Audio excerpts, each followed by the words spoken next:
After the troubling events that Mavis experienced with the sudden appearance of a four-spoked brass cog in his workshop, he promptly kicked the cog to one end of the room, covered it with a bucket, and buried himself in his work. Meanwhile, in the study, Zeos spent several hours reading a book on the Sylvan language that he had borrowed from the College of Lore, simply waiting until the rest of his party returned to the manor. Back in the City of Harmony, Gar, Laren, and May discussed what they would do after Oliver provided the information about the College of Whispers, and after learning of the disappearances in Harmony as of late.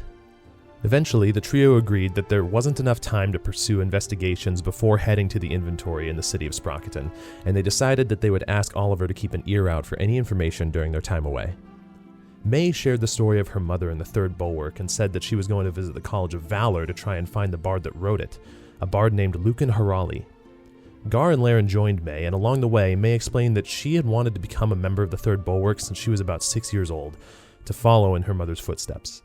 Gar shared that his mother was also an adventurer, and that she encouraged a more exciting life for Gar, while his father was quite content to live the simple life of a fisherman back in Praxton.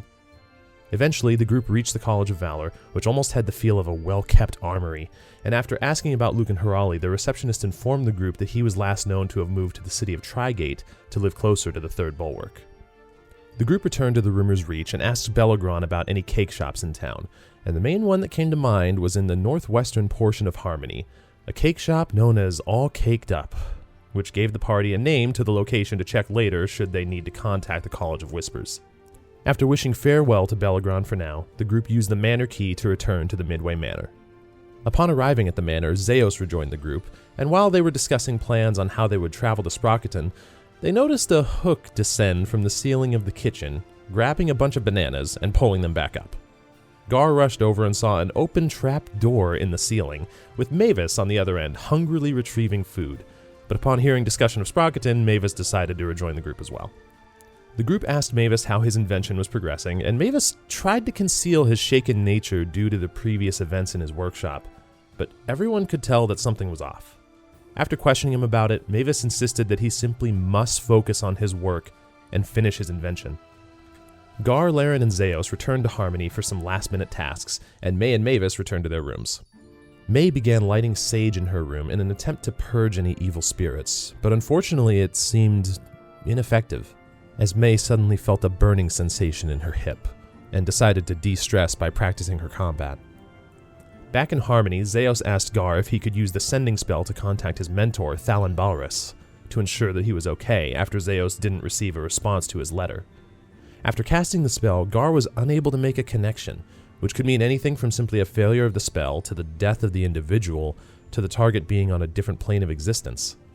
During the conversation, Zeos remarked that stranger things have happened and shared how he came to be in Sunset Valley, going from cataloging and inspecting first-age relics, specifically a tome with a crescent moon on the front, when he suddenly appeared in Sunset Valley, leaving yet another mystery to be solved eventually. Oliver met the group in the Rumor's Reach, stating that he wasn't able to find much on the disappearances, but was able to procure a couple maps of Harmony, one of the city and one of the Underbelly, and he shared the location of the first disappearance. The group said that they had other priorities for the time being and would revisit the matter later, to which Oliver was grateful, and then the group returned yet again to the Midway Manor. Zeos asked if May could retrieve the document that was written in various languages that she held from the Ilmatari, proposing a new way to decode the document. The group met in the study where Laren and Gar were going full detective mode, analyzing the maps provided by Oliver. Laren was able to assess the map from a rogue's point of view to determine best points of entry into the underbelly of the city, most likely points for hideouts, and where a creature would most likely lurk.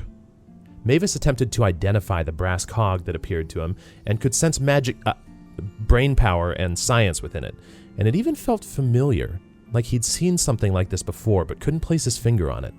Frustrated and in need of a break, Mavis joined the rest of the group in the study.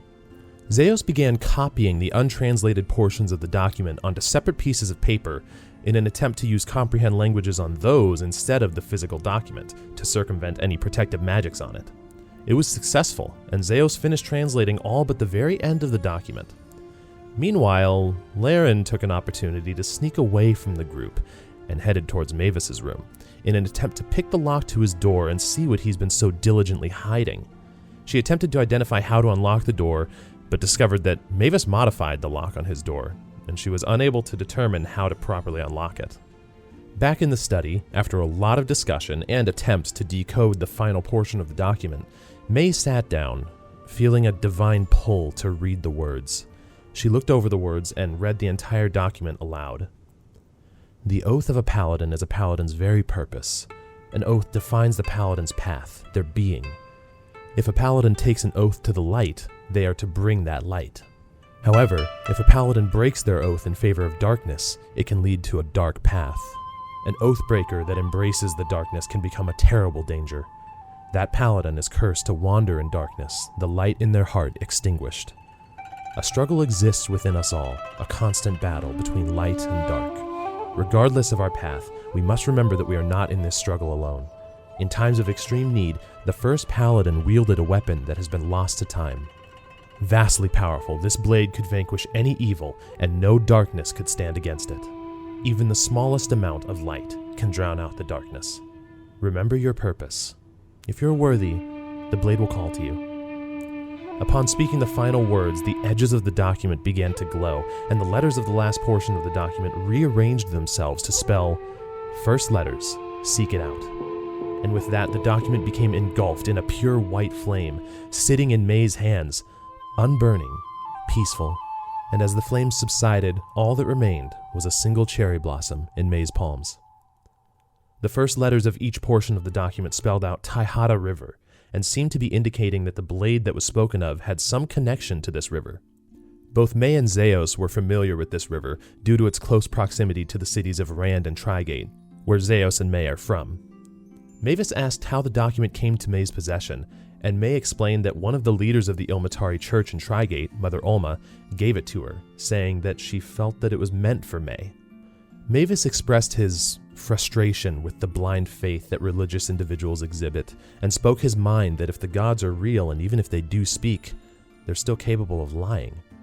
May held strong to her faith, stating that she does what she does as a paladin of redemption to help people, to offer everyone a second chance without exception, and yet she still couldn't help but express that perhaps some of what Mavis was saying was a possible truth. May then retired to her room, exhausted from the events of the day. The rest of the group continued conversation, and Mavis asked a simple question: why the gods seem to always go silent? Eleanor chimed in and said that she didn't remember Milil being silent back when she and Gunther were alive, though it didn't seem to change Mavis's opinion. Zeos tried to see if Gunther or Eleanor knew anything else about the gods that was not known to the rest of the world, but all of their limited knowledge, from creation song to elementalism, seemed to line up, and with that, the group dispersed to their rooms for the evening. Gar caught up with Mavis before heading to bed in an attempt to understand what caused Mavis's vehement disdain for the deities. Gar tried to explain that whether you believe in creation song or elementalism, the deity's existence cannot be denied. Mavis finally relented that he knows at least one does, and shared his vision of Melora when he struck Gar's holy symbol.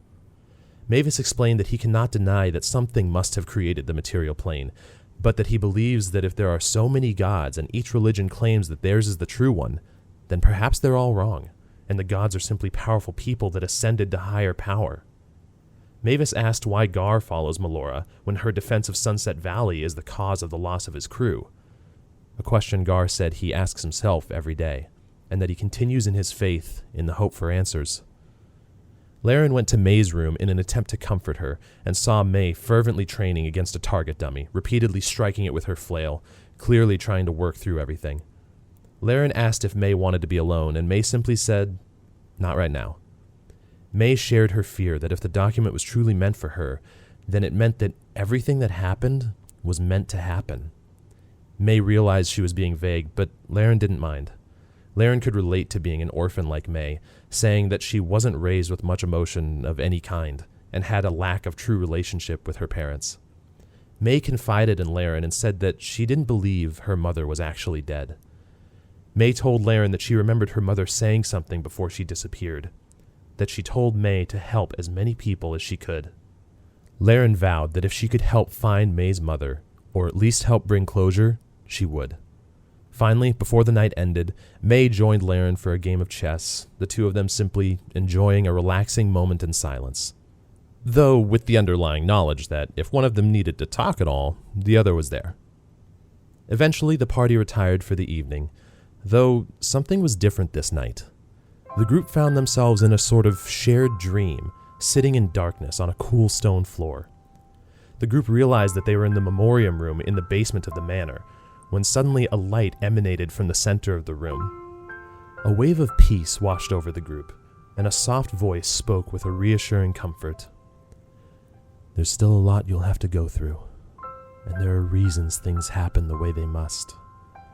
I know it's difficult now, but trust me, it'll be okay." Mavis spoke up, asking who the voice was, and the voice gave a soft chuckle and simply said, "I'm Milil.